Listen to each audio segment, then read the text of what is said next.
Alam mo ba kung saan nagsimula yung 12% VAT na binabayaran natin ngayon? Siguro ang unang papasok sa isip mo, si Ralph Recto. May point ka, pero eto ang buong kwento.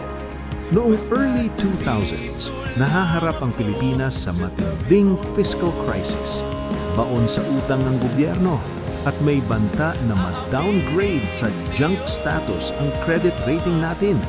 Kapag nangyari yon, mas mahal umutang, mas tataas ang interest at pwedeng tuluyang bumagsak ang ekonomiya.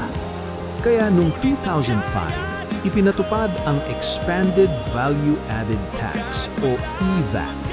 Sa ilalim ng administrasyon ni Gloria Macapagal Arroyo, tinaas ang VAT sa 12% at pinalawak pa ang sakop nito kasama ang kuryente, langis at iba pang basic consumption. Sa Senado, isa sa mga nanguna sa pagbuo at pagtulak nito si Senator Ralph Recto na noon ay majority leader. At oo, sa macro level, gumana ang EVAT. Nakatulong itong maiwasan ang mas malalang economic collapse at napanatili ang credit standing ng bansa. Pero eto ang tanong, sino ang pumasan ng bigat? Dahil ang VAT ay consumption tax, pare-pareho ang 12% na binabayaran ng lahat.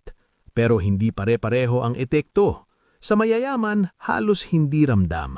Pero sa minimum wage earner, yung dagdag sa kuryente, pamasahe at pagkain, araw-araw na bawas sa budget.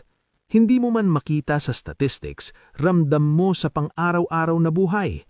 Kaya ang tanong ng marami, bakit ang ordinaryong Pilipino ang laging unang sumasalo ng bigat? Lalo na't alam naman natin na malaking bahagi ng kaban ng bayan ay napupunta lang sa korupsyon.